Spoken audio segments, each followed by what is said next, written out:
The vision for Woodlawn is very clear. It's, can we spark or be a part of sparking a revival with a movie?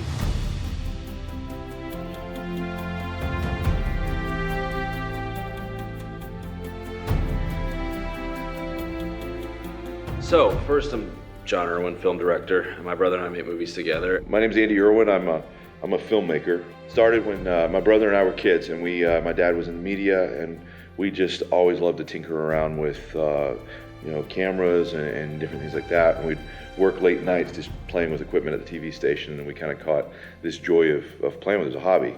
And I ended up at Word of Life Island as a camper, and somebody challenged me to go to the BI. I didn't even know what the BI was, and I showed up and began to really be impacted by this idea of, looking for your ministry outlet, your opportunity to engage people for Christ. And it was at the missions conference that they were challenged people to be missionaries, and felt, compelled that I needed to have a ministry.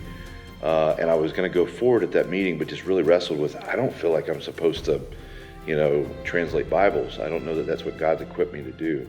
And somebody was very wise pulled me aside. He said, "Andy, what do you have in your hand?" I said, "A camera, but I don't know how God would ever use that." And he said, "Andy, give God what's in your hand and let him figure out how to use it." That summer, I got put on Word of Life Island, and they put a camera in my hand, and they said, "Just tell stories."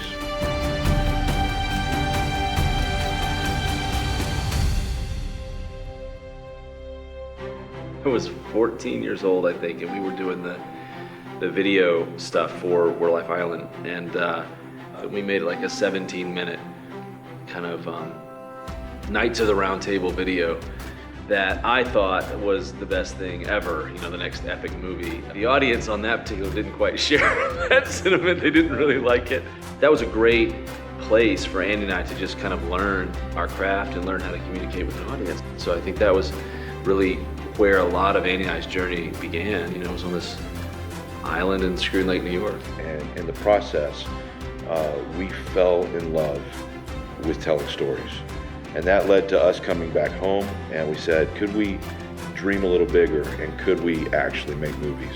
We started doing, all kinds of things, music videos and promotional videos, ministry videos, videos for Word of Life. And then I went to work to direct second unit on this Christian film, Courageous. And the director of that film asked me, Alex Kendrick, he asked me, Jon, what's your purpose and the purpose of your work? Jon said, well, to get a paycheck, that's, we're work for hire. And he said, Jon, it is time for you to step off the sidelines and ask God what message he's given you to say. Gave us the courage to make a transition from just being kind of a work for hire to telling stories that we're passionate about.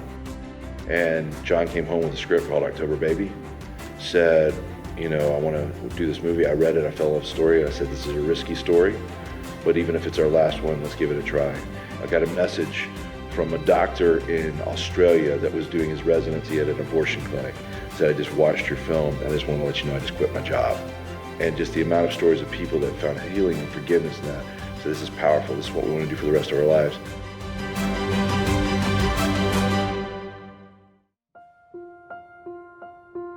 But I think the thing that we learned at Word of Life, especially at the island, but also during the time of the Bible Institute, is a little phrase that we heard over and over again, is earn the right to be heard. God hasn't called me to be a preacher.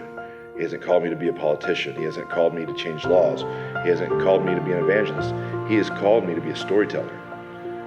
And as we tell stories, if we tell them with quality in a way that's entertaining, then we can earn the right with an audience to be heard and allow our point of view to prick hearts, the point of view of the Bible. In the first century, Rome had built roads for expansion, military conquest, commerce. And the roads were there, and we use those roads, right? So we entertain the world. And it's a real Trojan horse opportunity. It's the Roman road of the 21st century with film and entertainment. This is a way to get the gospel out.